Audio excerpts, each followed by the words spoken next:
Yes, hello everybody, and welcome to another episode of the Wrestling Skull podcast. Coming to you live, completely different day. We are here on a weekend, on a Saturday afternoon in the UK. Very, very odd times to see daylight when I'm doing this podcast, but it's a beautiful day, and I'm not going to complain. And I'm pleased to say, as your host, John Scott, I'm joined by my co-host, Matt Essex. Matt, how you doing? I had a lot of listeners asking, is Matt okay? Is there anything wrong with him? Was it made up that he went away to did he have health problems? So a lot of concern going around about Matt here, which I found very fascinating. But he's here, Matt. Let everybody know what happened last week. I know you had some problems with the internet and stuff of that nature when you was in Spain. But yes, just to put everyone's mind at rest, Matt is okay. He's healthy. He's back in the UK. Matt, how you doing? Yeah, not bad. Yeah, it was a bit of a shame, when I couldn't actually get the internet up and running. I tried everything I could, but in the end, it turns out that the network provider had shut down that villa I was staying in because they assumed that there wasn't going to be any more guests, and it was a whole big mix-up. But I'm glad to be back now, back to modern technology, and back to what I know now. Because back in the UK, I can't complain. I've got my setup here, and I'm looking forward to getting to WrestleMania. It couldn't have happened at a worse time, to be honest. Actually, that disconnect that I had. Yeah, well, thankfully I had some good feedback. I did go solo that night. I decided to do that. I don't know how that came out and if people enjoyed that. I have to say one thing. I was absolutely exhausted that night, just from the previous night from WrestleMania. I've got to admit that much. It was, I'd say, the whole WrestleMania weekend all together, it's like a marathon. I mean, there's so much stuff going on, and then you top that with all the news, and it's just crazy. It's the craziest time of the year if you're a wrestling fan, because there's so much going on. Not even just WWE nowadays. There's so many of these. You get the indie promotions going in wherever WrestleMania is. You get the legends coming in for the Hall of Fame. I mean, it's just literally everything is going on all at one time. There wasn't an hour that went by probably where I didn't have some sort of new news coming in. Let's put it that way. Probably even more than that at that stage. But yeah, Matt's here, and I thought, the thing is, Matt, I remember I did actually go back on last year's WrestleMania, the review that we done, and one thing I realised is that when we done the review last year is that there's always like a kind of instant reaction, and then there's like a kind of fallout reaction once you see both Raw and SmackDown in particular after post WrestleMania, to see, are some of those results making any more sense? Are the storylines making any more sense? Did it all mean something? Now, last year, I think we can all say that the results of last year's WrestleMania made absolutely zero sense, considering AJ Styles, who was booked to lose, would then be the number one contender that night on Raw. Then you had the Undertaker, who didn't finish off Shane McMahon like we was told, and he stayed around, and so on.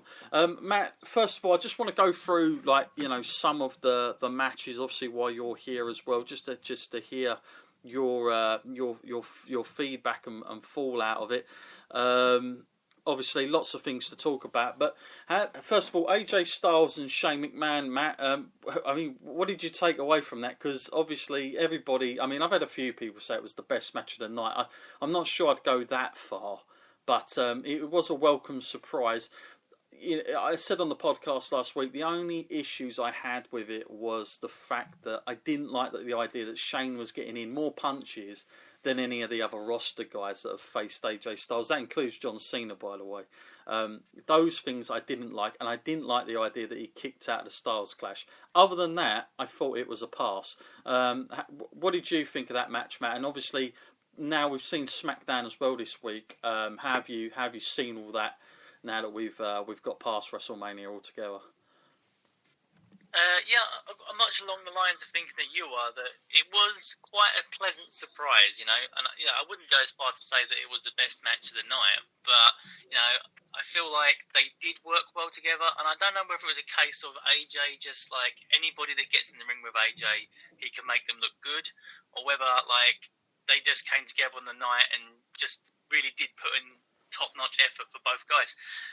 And Shane McMahon, he didn't really go out of his way to actually make it all about himself this time. And although you said like he kicked out a Styles Clash, I kind of let that slide because it was only one armed and a half a Styles Clash perhaps. But I was quite surprised and a good way to kick off the show because I was expecting that to come on much later. And probably quite humble of Shane McMahon actually to put himself on first and let other people take the later spots. Sure, yeah. So, it got a pass from me.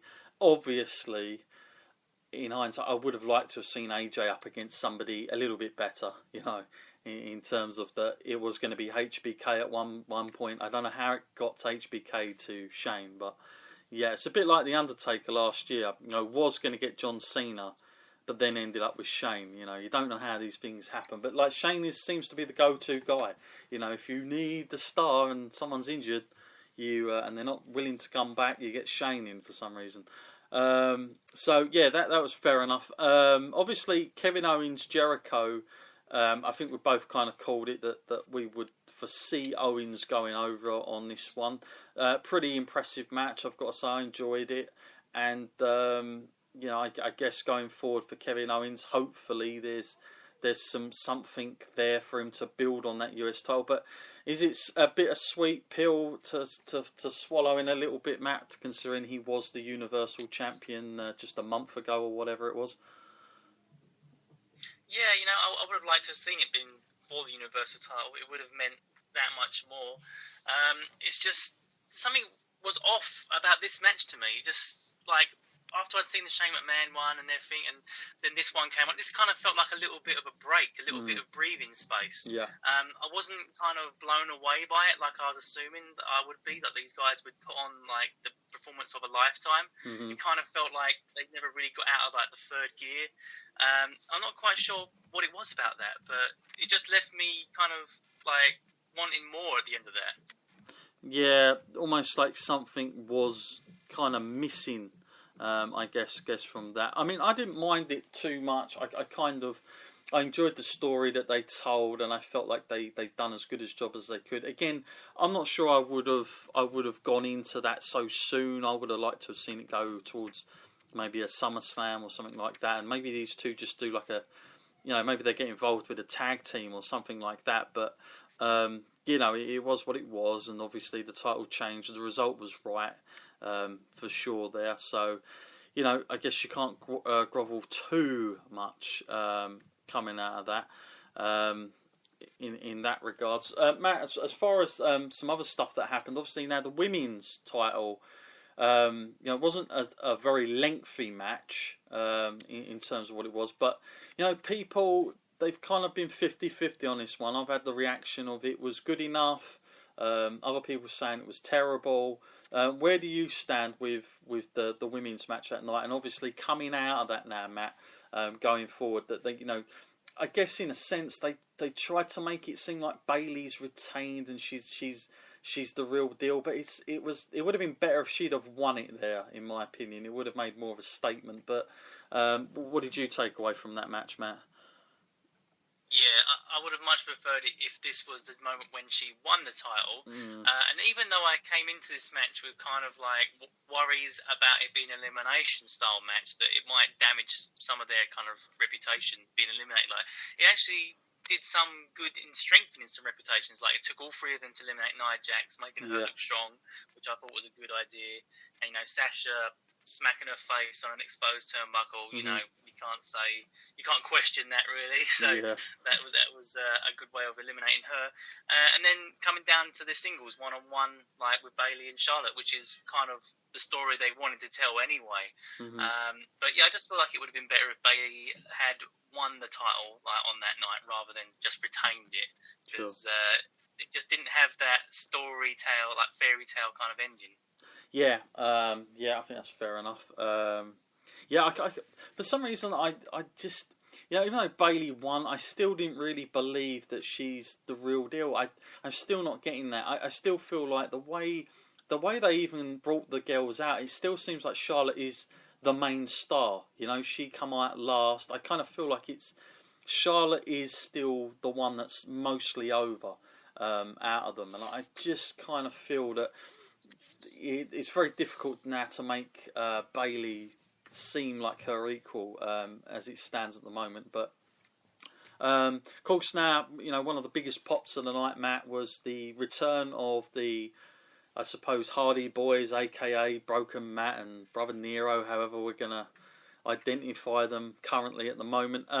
What did you make of that, Matt? Because I know that when we exchanged messages, you liked the way they teased it, and I felt they'd done a really good job of doing that. They kept the crowd just give them a little bit of hope, but not too much. Because it did look at one point like we were going to get that typical, it's just a New Day, which would have got a pop, but not as big as the Hardys, obviously. The match was, I thought, really, they couldn't have done much more. It was a good match, and obviously putting the belts on them straight away, Matt, which was a bit of a surprise as well. I think kind of, I suppose, a bit of an underlook. But what did you make of that? And obviously seeing them on Raw as well now, Matt. What did you make of that whole match itself? It was the recreation of another WrestleMania moment, wasn't it? Having the Hardy Boys there and winning the titles, and that is something that people will remember about this WrestleMania, which is a good thing.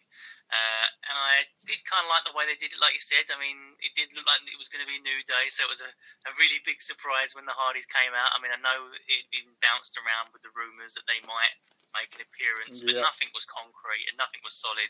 So, I was definitely pleased to see them make their return. Kind of surprised about the whole thing of are they broken? Are they not broken? What kind of Hardys have we got here? Because Jeff came out looking very much like he was last time he was with WWE. He was dressed in the same way and all that.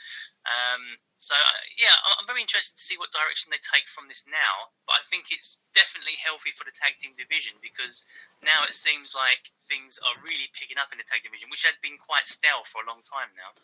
Yeah, I mean, I don't know what to think about this. I mean, I think I would say this much. I've watched wrestling now for a long time, especially in WWE, and I kind of feel like if they keep them as the Hardy Boys, they are.